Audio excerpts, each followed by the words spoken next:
Night தூங்கும்போதே எந்த ஒரு யோசனையும் இல்லாமல் அப்படியே தூங்கிட்டேன். என்ன குழம்பு வைக்கிறதுன்னு சுத்தமான ஐடியா இல்லை. சரி காலையில் இந்த வெண்டைக்காவை பார்த்தேன், இதை வச்சு காரக்குழம்பு பண்ணிடலாமா அப்படின்னு தோணுச்சு.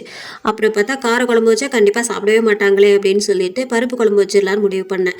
இதை மட்டும் சாப்பிடுவாங்களா அப்படின்னு நினச்சிக்கிட்டே இருந்தேன். அப்புறம் பார்த்தா 2 சைட் டிஷ் வச்சோம் அப்படின்னா கண்டிப்பாக டிஃபன் பாக்ஸ் காலியாக தான் வரும் அப்படின்னு சொல்லிட்டு இந்த பருப்பு குழம்புக்கு சின்ன வெங்காயமும் பூண்டும் போட்டால் தான் நல்லாயிருக்கும்னு சொல்லிட்டு காலையிலேயே இந்த சின்ன வெங்காயமும் பூண்டையும் தூக்கு கலக்கத்தோடு உரிச்சிட்டு இருந்தேன்னா பார்த்துக்கோங்களேன், கொஞ்சம் கஷ்டமாக தான் இருந்தது.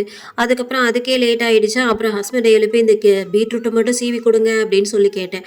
சரி வெண்டைக்காய் வைக்க முடியுமா என்னன்னு தெரியல, கொஞ்சம் யோசனையோடு தான் இருந்தேன். சரி வச்சுக்கிட்டே இருந்தேன். அப்புறம் பார்த்தா ஹஸ்பண்ட் வெண்டைக்காவும் அரைஞ்சு கொடுத்தாங்களா, சரி நல்ல வேலையாக போச்சு சொல்லிட்டு டக்குன்னு 2 சைட் டிஷ்ஷும் பண்ணிட்டேன். நல்ல கலராக பச்சை சிவப்பு மஞ்சள்ன்ட்டு அழகாக இருந்தது பார்க்குறதுக்கே. இந்த மாதிரி ஒரு கலரில் வரும் நானே எதிர்பார்க்காம தான் வச்சேன். ஆனால் சூப்பராக இருந்தது வீடியோவில் பார்க்குறதுக்கு. ஒரு வழியாக பேக் பண்ணி கொடுத்து அனுப்பிச்சிட்டேன்.